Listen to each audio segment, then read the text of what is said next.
নমস্কাৰ, ভালনে আপোনাৰ? হয়, আপোনাকে কৈছোঁ যিজনে এই ভিডিঅ'টো চাইছে। বুদ্ধদেৱৰ বিষয়টো আপোনাক নতুনকৈ কোৱাৰ কোনো প্ৰয়োজন নাই, মই জানো ভালকৈ। কিন্তু মই আজি ক'বলৈ আহিছোঁ বুদ্ধদেৱৰ জীৱনৰ অন্তিমটো বাণী কি আছিল সেই কথাটো। বুদ্ধদেৱৰ জীৱনৰ সেই অন্তিম বাণীটোৰ পৰা আমি শিকিবলগীয়া কি কথা আছে। আমি সকলোৱে জানো, সৰুৰ পৰা আমি নানান চিনেমাটো দেখিছোঁ যে এজন মানুহে মৃত্যুৰ আগত সদায় সঁচা কথা কয়। মৃত্যু হোৱাৰ আগমুহূৰ্তত এজন মানুহৰ যদি ষ্টেটমেণ্ট লোৱা যায়, সেই মানুহজনৰ ষ্টেটমেণ্টটো একে শিলৰ ৰেখাৰ দৰে দেখা যায় আৰু সেইটো আমাৰ সাংবিধানিকভাৱেও প্ৰযোজ্য। গতিকে বুদ্ধদেৱৰ অন্তিমটো বাক্য, যিজনক আমাৰ এছিয়াৰ এনলাইটেন বুলি কোৱা হয়, এনলাইটমেণ্ট অফ এছিয়া, কোন? বুদ্ধদেৱ। গতিকে যিজন বুদ্ধই নিজৰ জ্ঞানেৰে, নিজৰ প্ৰখৰ জ্ঞানেৰে সমগ্ৰ ভাৰত তথা সমগ্ৰ এছিয়া মহাদেশক উদ্বুদ্ধ কৰি তুলিছিলে। গতিকে সেই মহান ভগৱান সদৃশ সেই ব্যক্তিজনৰ জীৱনৰ তেখেতৰ অন্তিমটো বাণী মই আজি আপোনালোকৰ লগত আলোচনা কৰিবলৈ আহিছোঁ। আৰু তেখেতৰ অন্তিমটো বাণী কোৱাৰ আগমুহূৰ্তত মই সেই কাহিনীটো ক'বলৈ লৈছোঁ যে বুদ্ধদেৱ যেতিয়া সৰসজ্জাত পৰি আছিলে, তেখেতৰ যেতিয়া সৰসজ্জাগত অৱস্থা, তেখেত যেতিয়া জীৱনৰ অন্তিম উশাহ তেওঁ লৈ আছিলে, সেই মুহূৰ্তৰ কথা মই আপোনালোকক ক'বলৈ ওলাইছোঁ। আৰু সেই মুহূৰ্তত বুদ্ধদেৱৰ পৰম শিষ্য আনন্দ, তেখেতো বুদ্ধদেৱৰ লগতেই আছিল। বুদ্ধদেৱৰ অন্তিম অৱস্থাত যেতিয়া বুদ্ধদেৱে শেষ উশাহ লৈ আছিল, শেষ নিশ্বাস ত্যাগ কৰাৰ প্ৰাক মুহূৰ্তত আনন্দে বুদ্ধদেৱৰ লগত কমেও প্ৰায় 25 পৰা 30 বছৰ কাল অতিক্ৰম কৰিছিলে। আৰু আনন্দৰ দুখৰ বেদনাত আনন্দ দগ্ধ হৈ দুখিত হৈ আছিলে। আনন্দৰ কথা কৈছোঁ, বুদ্ধদেৱৰ পৰম শিষ্য আনন্দ।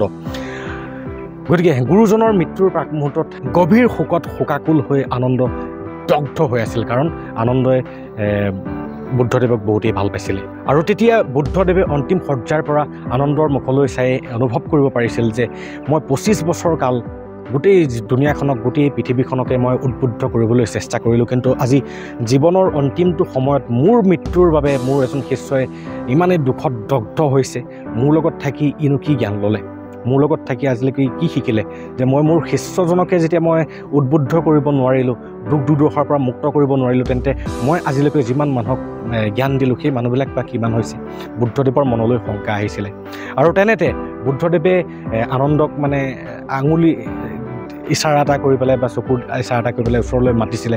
আৰু আনন্দ বুদ্ধদেৱৰ কাষলৈ গৈ পেলাই বুদ্ধদেৱক সেৱা জনাই আনন্দই খালি এটা কথাই সুধিছিলে যে সেই গুৰুদেৱ, আপুনি আপোনাৰ জীৱনৰ আটাইতকৈ পৰম সত্যটো মোক দি থৈ যাওক আপুনি যোৱাৰ আগমুহূৰ্তত, যিটো সত্য পালে মই কেতিয়াও দুখত দগ্ধ নহওঁ। এতিয়া আপুনি ভাবকচোন সেই কথাষাৰ বাৰু কেনেকুৱা হ'ব পাৰে। আৰু বুদ্ধদেৱেও ভাবিছিলে যে মই 25 বছৰ কাল তহঁতক সত্য কথা নকৈ পেলাই কি অসত্য কৈ আছিলোঁ নেকি? আজি যে এনেকুৱা এটা সত্য মই ক'ম যিটো সত্য অন্য দিনৰ সত্যৰ তুলনাত বেলেগ হ'ব। গতিকে বুদ্ধদেৱেও চিন্তিত হৈছিল যে মই 25 বছৰ কালে তহঁতক কিনো শিক্ষা দিলোঁ, কিনো জ্ঞান দিলোঁ, আৰু 25 বছৰ কাল তহঁতে মোৰ লগত থাকি তহঁতে কিনো শিকিলি নতুনত্ব, আৰু কি শিকিবলৈ সক্ষম বা হ'লি। বুদ্ধদেৱৰ মনলৈও সেই তেনেকুৱাই প্ৰশ্ন আহিছিলে।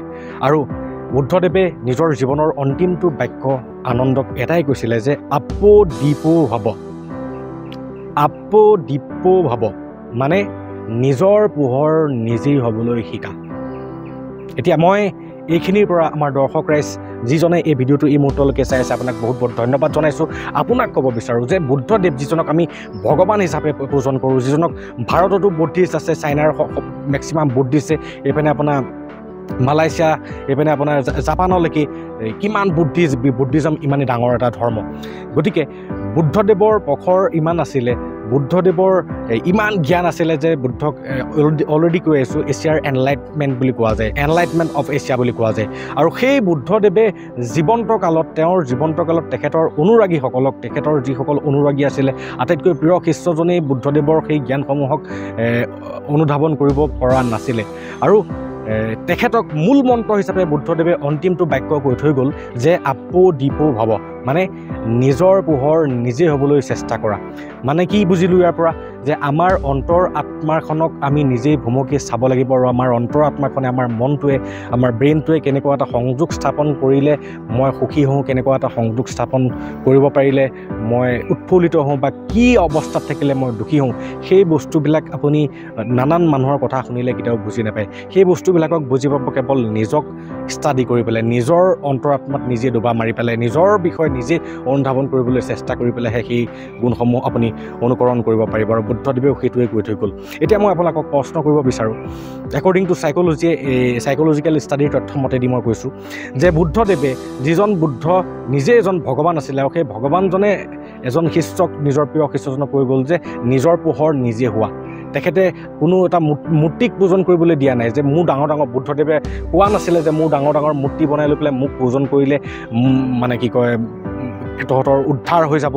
বা ঠিক তেনেকৈ আমাৰ হিন্দু ধৰ্মৰ ক্ষেত্ৰতো যদি চাওঁ, আমাৰ হিন্দুৰ চিমিলাৰিটি এটা আছে যে ভাগৱত গীতাত আছে যে হে অৰ্জুন, এই সংসাৰ সমুদ্ৰৰ পৰা তুমি নিজকে নিজে উদ্ধাৰ কৰিব নোৱাৰিলে তেন্তে আন কোনো উদ্ধাৰ কৰোঁতা নাই।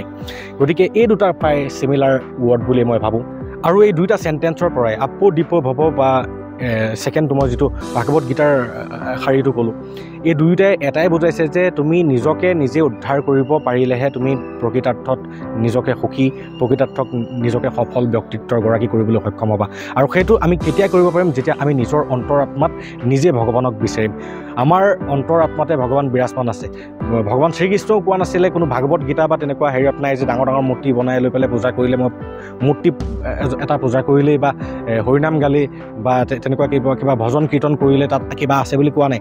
যে নিজৰ পোহৰ নিজে হ'বলৈহে আমাক ভগৱানসকলে তেওঁলোকৰ জীৱনৰ পৰা শিকাই থৈ গৈছে। কিন্তু আমি তাকে নকৰি পেলাই নানান কিছুমান শ্বৰ্টকাট লৈ পেলাই আমি আমাৰ জীৱন অতিবাহিত কৰি আছোঁ।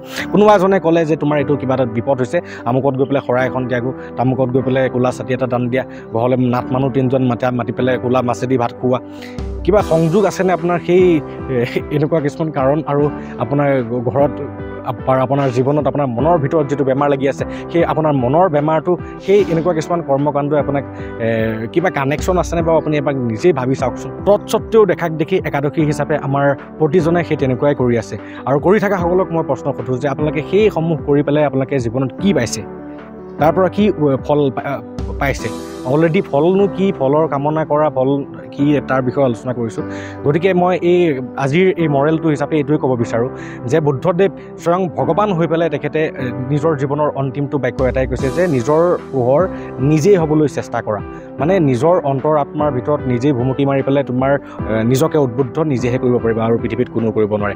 ভাগৱত গীতাও একেটাই কৈছে যে এই অৰ্জুনক শ্ৰীকৃষ্ণই কৈছে, সেই অৰ্জুন তুমি এই সংসাৰ সমুদ্ৰৰ পৰা নিজকে উদ্ধাৰ কৰিব নোৱাৰিলে আন কোনো কৰোঁতা নাই। গতিকে আমি তাকে নকৰি পেলাই অন্য কোনো কৰাৰ প্ৰয়োজন নাই। গতিকে সকলোৱে নিজৰ মনটোক বুজিবলৈ চেষ্টা কৰক। নিজৰ মনৰ ভিতৰত যিখিনি ব্যথা আছে, যিটো বস্তুৱে আপোনাক দুখ দিয়ে, সেই তেনেকুৱা বস্তুবিলাক পৰিহাৰ কৰক। যি বস্তুৱে আপোনাক সুখ দিয়ে, সেই সুখ দিয়া বস্তুবিলাকক লওক। আৰু এটা কথা, প্ৰকৃত মূল্যবোধ সকলোৱে বুজি নাপায়। আজি হয়তো আপোনাৰ কাষত যিটো বস্তু আছে আপুনি তাৰ প্ৰকৃত মূল্য বুজি পোৱা নাই। যেতিয়া হেৰাই যাব তাৰ প্ৰকৃত মূল্য তেতিয়া নিশ্চয় বুজি পাব।